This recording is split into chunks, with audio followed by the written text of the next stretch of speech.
Deputado, eu lembro que em março deste ano o senhor concedeu uma entrevista para a gente e no exato dia da entrevista saiu a notícia de que a Procuradoria-Geral da República tinha pedido o arquivamento de uma ação que era do PT, que pedia uma investigação contra o senhor, inclusive pedindo a apreensão do seu passaporte.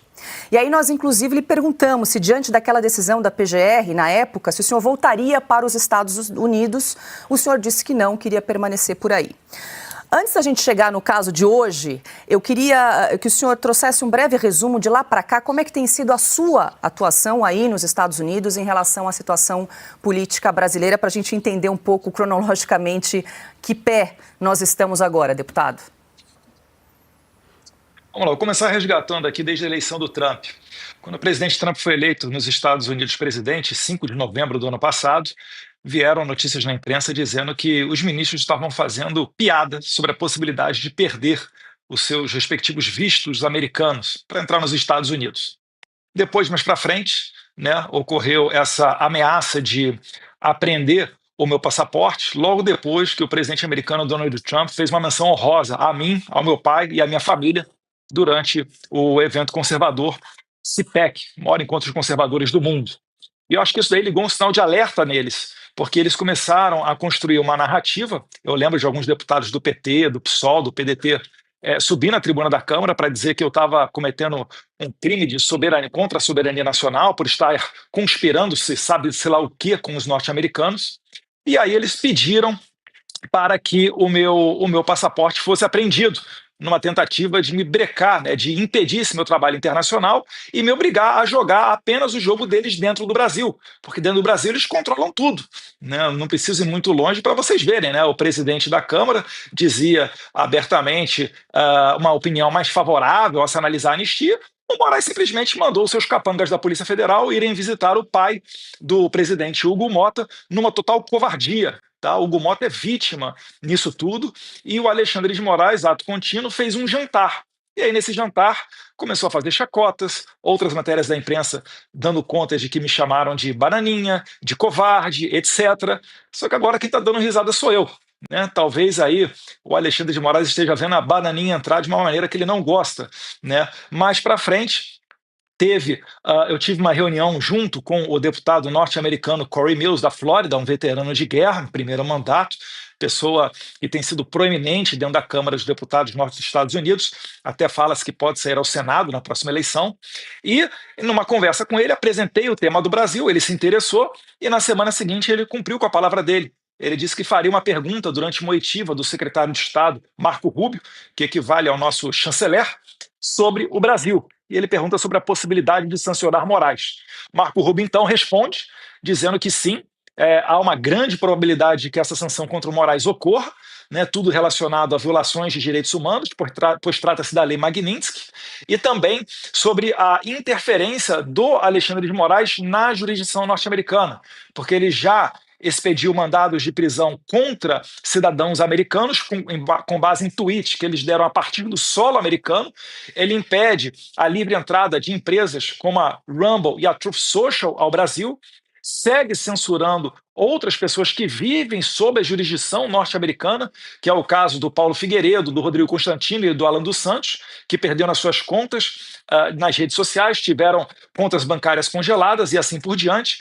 E a gente ainda bota um conteúdo a mais, que são os inimigos que o Moraes coleciona nos Estados Unidos.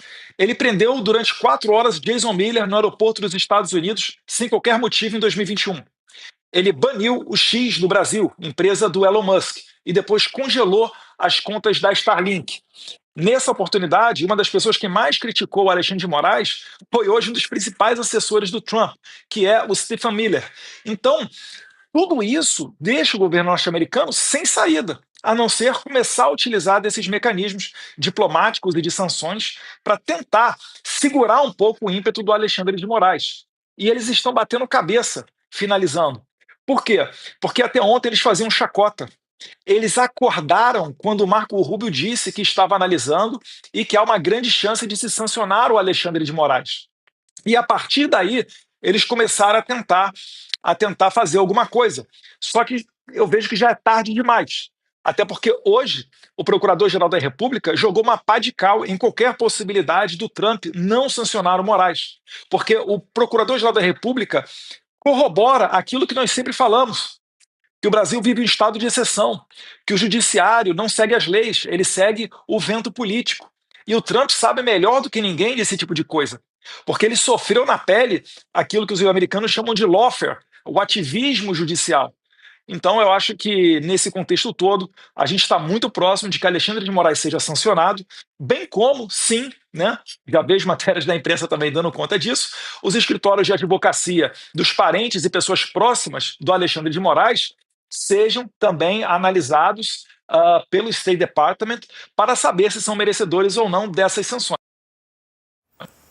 Perfeito, deputado. Deixa eu abrir aqui para mais perguntas dos nossos comentaristas. Silvio Navarro. Deputado, boa noite. Obrigado pela entrevista. Acho que ele não está ouvindo, Paula. Ele está fazendo, acho que é um problema com o retorno dele. Agora sim. Agora sim. Então, deputado, boa noite mais uma vez. Obrigado pela entrevista. Eu vi uma postagem que o senhor fez agora há pouco no X, que chama a atenção e eu queria trazê-la aqui até para ouvi-lo, justamente nesse ponto. O senhor falou assim, ó, quando arquivou o pedido para apreender o meu passaporte, lá em 18 de março, o PGR disse que a atividade era lícita, portanto, não havia nada errado, trocando em miúdos. Sigo fazendo o mesmo trabalho. Qual é o fato novo para agora ele dizer o seguinte: a investigação se deve a reiteradas condutas? O que aconteceu? Qual é a mudança? Eu estou repetindo a sua postagem justamente para que o senhor fale para todos os que estão nos acompanhando. É que eles acordaram agora, Silvio. Não é nenhum caso deles quererem apenas me humilhar, me desdenhar, falar que eu sou covarde, que eu fugi para os Estados Unidos. É porque eles são arrogantes. Eles estão embebedados do seu próprio poder e isso não permitiu que eles enxergassem que, de fato, a gente estava fazendo um trabalho muito bom aqui nos Estados Unidos, levando a verdade para a Casa Branca. Não é um trabalho que eu faço sozinho, tem mais pessoas que me ajudam. Não vou ficar citando nomes aqui até para preservá-las, né? Mas você vê só, ele está dizendo que agora sim é válido abrir investigação. Eu vi o Lindbergh Farias, que o Lindbergh Farias é um dos arrolados para ser ouvido. Eu falei, calma aí. O Lindbergh Farias é aquele cara que entrou com um pedido para confiscar meu passaporte e ele disse que a minha atividade era legal. Agora mudou. Eu acho que a gente tem que entrevistar o Paulo Gonet para saber dele o que ele está entendendo que mudou nessa relação. E estão agora pressionando até o meu pai, talvez aí ensaiando uma prisão preventiva, falando que o Bolsonaro deve explicação, porque é o filho dele que está nos Estados Unidos e está sendo financiado por ele. Enfim, eles estão querendo criar uma narrativa de que eu estou aqui fora trabalhando apenas para beneficiar o Jair Bolsonaro, quando não é isso. Eu estou querendo corrigir uma injustiça e a gente sempre falou que o primeiro ponto é uma anistia ampla. Por que é uma anistia ampla? Porque não é só para as pessoas do 8 de janeiro. O Alexandre de Moraes perseguiu várias outras pessoas. A prisão e condenação a mais de 8 anos de cadeia do Daniel Silveira, ela não é justa. A situação da juíza Ludmila Lins Grillo aqui nos Estados Unidos, que é a primeira juíza que eu vejo que perde até a aposentadoria. A pena máxima que deram, né, para Ludmila Lins Grillo, a aposentadoria compulsória, ela não consegue se beneficiar dos seus proventos, porque Alexandre de Moraes congelou a conta dela no Brasil. Então é uma gama muito grande de pessoas que foram atingidas por essa sanha psicopata. E eu falo psicopata não no sentido de ser um adjetivo pejorativo, mas no sentido literal da palavra. Porque eu não consigo entender como que uma pessoa joga velhinhos e senhoras na cadeia e condena a 14 anos de idade, sem se comover, sem ter misericórdia, sem ter piedade, acusando elas de abolição violenta do Estado Democrático de Direito e de golpe armado, sendo que não foi apreendida nenhuma arma e dado nenhum tiro no dia 8 de janeiro. Então a gente está diante de um claro movimento político para tentar derrubar o Jair Bolsonaro, e quem está pagando o pato no meio desse caminho todo são, infelizmente, essas humildes e pessoas simples do 8 de janeiro. Porque tem vendedor de pipoca, vendedor de sorvete, autista, mendigo, uberista, tem todo o Brasil ali dentro, de pessoas simples. Não são, obviamente, terroristas. E o que eu faço aqui, de levar essa verdade para cá, de fato a gente choca as autoridades norte-americanas. Porque elas olham para isso e falam, meu Deus do céu, sabe? Como é que o Brasil está num ponto desse? Ninguém conseguia imaginar. Porque isso daí é situação típica, né, de países de quinto mundo, né, de países pequenos, que vivem ditaduras e acontecem coisas lá que ninguém se importa, não com o Brasil, né, uma das maiores economias do mundo, um país que é metade da América do Sul, em termos de população e território. Então isso tudo daí está mostrando que nós estamos do lado certo, nós estamos com a verdade. E o Paulo Gonet mostra mais uma vez que no Brasil não existe poder judiciário, existe perseguição. Até um mês atrás, o que era uma atividade ilícita, agora virou uma atividade quase que terrorista. Eles estão batendo cabeça, Silvio, porque eles não entenderam ainda a gravidade das consequências que eles vão sofrer. O último sancionado, eu acho que foi até alguém da América Central, se não me engano, da Nicarágua, o juiz sancionado pelos Estados Unidos, ele não pode ter uma conta de e-mail do Yahoo. Vocês têm noção que o Alexandre de Moraes ele não vai conseguir abrir uma conta no Uber? Que se ele for registrar o celular dele para dirigir no Waze, se bem que ele deve ter motorista, né? Ele não vai conseguir abrir o Waze, ter uma conta no Waze? É muito grave. Isso aqui é tratado com muita seriedade, que para eles é mais um. Ah, vamos calar a boca de mais um. Desde 2021 a gente está ali desmonetizando a Bárbara do Chatolisei, o Bernardo Kister, um monte de gente. Vamos aqui mandar essa empregada doméstica, cidadã americana também, vamos mandar um mandado de prisão preventiva contra ela, a Flávia Cordeiro. Acabaram de cair do cavalo, porque eles estão vendo que realmente está se aproximando uma consequência muito séria e não vamos permitir que eles façam, finalizando, a narrativa de que eu estou trabalhando contra os brasileiros. Não, eu estou trabalhando para colocar um freio em Moraes, Fábio Chor, os juízes dele, né? O Marco Antônio Vargas, o Ayrton Vieira. Essas pessoas têm que parar de fazer o que elas estão fazendo para que a gente volte a ter uma democracia normal. Isso daí sim é o meu objetivo. Agora, se o Lula for comprar a briga do Alexandre de Moraes e quiser mergulhar o Brasil numa aventura, correndo o risco de que o povo brasileiro inteiro seja sancionado, aí é culpa do Lula, não é culpa minha. Nunca trabalhei pela sanção dos brasileiros, trabalho pela sanção de Alexandre de Moraes, um claro violador de direitos humanos. Adalberto Piotto, deixa eu só registrar aqui, deputado, são 18 horas e 50 minutos, nós estamos ao vivo em Oeste Sem Filtro, mais de 125 mil telas simultâneas acompanhando o nosso programa. Também quero registrar quem nos acompanha pelas TVs e rádios em todo o Brasil acompanhando essa entrevista. Quero agradecê-lo mais uma vez a gentileza de conversar conosco. Eu vou passar agora para o Adalberto Piotto. Deputado, boa noite. Uma vez mais, bem-vindo aqui ao Oeste Sem Filtro. A minha pergunta é sobre uma explicação, uma tentativa de justificativa que o Supremo Tribunal Federal daria ou está tentando passar como uma narrativa que a aplicação eventual da lei Magnitsky contra o ministro Alexandre de Moraes, ou possivelmente contra o Paulo Gonet, ou mesmo o delegado Chor, seria um atentado à soberania brasileira. O senhor já explicou aí que os Estados Unidos estão investigando mandados de prisão, perseguição política, atentados contra a liberdade de expressão de cidadãos americanos, ou seja, direitos civis nos Estados Unidos são um assunto muito sério. Soberania americana é um assunto muito sério. Segurança interna, só para lembrar o caso, obviamente, do passaporte do Felipe Martins, é um assunto muito sério, num país que teve o 11 de setembro nem faz tanto tempo assim. Como é que o governo americano está vendo essa possível alegação brasileira, sobretudo do entorno do Supremo, de que seria um atentado à soberania brasileira, a aplicação da lei contra um ministro do Supremo? Eles devem ter ligado também o modo Nelson Piquet on, né? Porque faz muito tempo já que esses abusos ocorrem. Eu acho engraçado porque quando o ministro Barroso confessa publicamente de que, enquanto presidente do TSE, ele cooperou, pediu, na verdade, né, a intervenção de autoridades americanas na nossa eleição, ninguém considerou isso daí abuso, né? Ninguém considerou isso daí interferência. Quando a esquerda saiu pelo mundo afora gritando Lula livre, falando que ele era vítima de uma perseguição e etc., pelo Poder Judiciário brasileiro, ninguém considerou isso aí interferência. Então, como é que o meu trabalho aqui pode ser considerado interferência? Eu não consigo ver, né, que o governo Trump volte atrás naquilo que disse o secretário de Estado Marco Rubio, onde provavelmente o Alexandre de Moraes ele será sancionado. E eu acho, inclusive, que ele vai ser sancionado a título de dar o exemplo, uma punição exemplar, para desencorajar outras pessoas a fazerem o mesmo tipo de coisa contra empresas americanas ou invadir a jurisdição norte-americana ou mesmo violar direitos humanos. Eu não vejo essa possibilidade acontecendo, porque já há o aval, quando o Marco Rubio, quando o secretário de Estado fala publicamente que ele provavelmente vai sancionar alguém, é porque ele já tem um aval de outras autoridades. Eu lembro, durante o governo do presidente Bolsonaro, determinadas medidas, não é só o presidente tomar a decisão, aquilo tinha que ser construído. Né? Ó, o MJ tem que dar ok, o ministro da Defesa tem que dar ok, o GSI tem que dar ok, para depois ir para a mesa do presidente.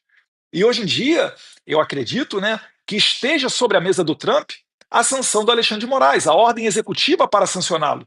Então eu vejo que há muito pouco espaço, para não dizer quase nenhum, ainda mais depois do dia de hoje, onde eu ainda tenho que postar o vídeo em inglês que eu fiz e vou mandar para todas as autoridades americanas que eu conheço, dando conta de que o Procurador-Geral da República agora acaba de mudar de versão e dizer que eu mereço ser investigado, né, que eu mereço talvez ser punido, condenado a mais de 12 anos de cadeia por abolição violenta do Estado Democrático de Direito. Eu realmente estou vendo que cada vez mais o STF não, né, porque não são todos, o Alexandre de Moraes e a sua equipe vai se desesperar. E agora, eu acho que, com a clareza de que esse momento se aproxima, os policiais federais que, porventura, venham a cumprir os mandados do Alexandre de Moraes ou do Paulo Gonet para achacar, para extorquir, para extorsionar Jair Bolsonaro ou qualquer outro tipo de pessoa, vocês saibam que vocês também vão entrar na mira aqui dos norte-americanos. Olha, nós chegamos já a 130 mil telas simultâneas acompanhando essa entrevista. Deputado, quero agradecer muito a gentileza. Pedir aqui um like para quem está nos acompanhando nesta entrevista. Também lembrando sempre de quem está conosco pelas TVs e rádios em todo o Brasil. Augusto Nunes também tem uma pergunta para o deputado Eduardo Bolsonaro. Deputado, boa noite. Muito obrigado pela entrevista. Eu queria saber o seguinte, essas decisões que levam à aplicação de sanções contra autoridades brasileiras que cometem esses abusos costumam ser demoradas ou não? Não compreendi a pergunta. Eles demoram. O que pode acontecer? Essas sanções aplicadas pelo governo americano. Esse tipo de decisão que permite a aplicação dessas sanções costuma ser demorado, não? Olha, depende caso a caso, Augusto. O que eu posso dizer é o seguinte, a gente já tem muito tempo já que está ventilando essa ideia dentro da Casa Branca, inclusive dentro do Congresso Nacional Americano. Os deputados, por exemplo, Maria Elvira Salazar, junto com Richard McCormick, né, da Flórida e da Geórgia, já escreveram cartas abertas pedindo ao presidente Trump para que ele sancione o Alexandre de Moraes com base na Lei Magnitsky. O senador Mike Lee, de Utah, pessoa muito próxima do Elon Musk também se posicionou da mesma maneira nas redes sociais. Então esse movimento está acontecendo há muito tempo. Né? Eu já fiz várias reuniões dentro da Casa Branca, junto comigo esteve o Paulo Figueiredo, algumas outras pessoas que não vêm ao caso aqui falar. E então é por isso que eu posso falar com propriedade. Está muito maduro. Né? O erro do Alexandre de Moraes foi tirar a gente para chacota. É o que eu falo, a arrogância dele está na base da ruína, né, do Alexandre de Moraes. Que depois que isso tudo acontecer, eu não vejo o Alexandre de Moraes com o mesmo ímpeto e a mesma força para tocar adiante essas arbitrariedades. Porque aquele que é sancionado também tomam as chamadas sanções secundárias quem se relaciona com eles. Então, qualquer tipo de contrato, né, qualquer tipo de empresa, qualquer tipo de atitude que o Alexandre de Moraes tome em conjunto com outras pessoas, essas outras pessoas também podem sofrer as mesmas penalidades do Alexandre de Moraes. Isso é um processo que não é da noite para o dia, com certeza leva algum tempo. Basta você ver que todo mundo bate a porta aqui do governo Trump pedindo uma ajuda, seja para libertar reféns do Hamas, seja para tomar algumas decisões com relação à guerra da Rússia com a Ucrânia e vários outros assuntos. Então o mundo inteiro está aqui nos Estados Unidos. Eles certamente não agiram antes porque eles estão envolvidos em vários conflitos pelo mundo. Mas, graças a Deus, nós conseguimos conquistar esse espaço para que seja dada uma atenção ao caso brasileiro e também chamando a atenção que existe muito interesse americano sendo violado. Como eu disse, né, um cidadão americano, ser impedido uma ordem de prisão contra essa pessoa porque ela tuitou algo, já seria grave demais censurá-la, derrubar as suas redes sociais, quanto mais prendê-la. Então o americano ele está olhando, ele está, como é que é isso daí? É isso mesmo? E a gente fala, é isso mesmo, e não precisa acreditar na gente, não. Olha aqui, matérias da imprensa, olha aqui, depoimentos, audiências públicas dentro do Congresso Brasileiro e etc. Então, esse é o caldo todo que está botando adiante as sanções contra o Moraes. E na contrapartida, eles estão querendo dar a narrativa de que eu sou uma pessoa trabalhando para beneficiar exclusivamente o meu pai, o Jair Bolsonaro. Talvez querendo ensaiar uma prisão preventiva contra o presidente Bolsonaro. Vamos ver aí. Eu acho que se eles forem por esse caminho, dobrar a aposta mais uma vez, isso vai complicar ainda mais o caso deles.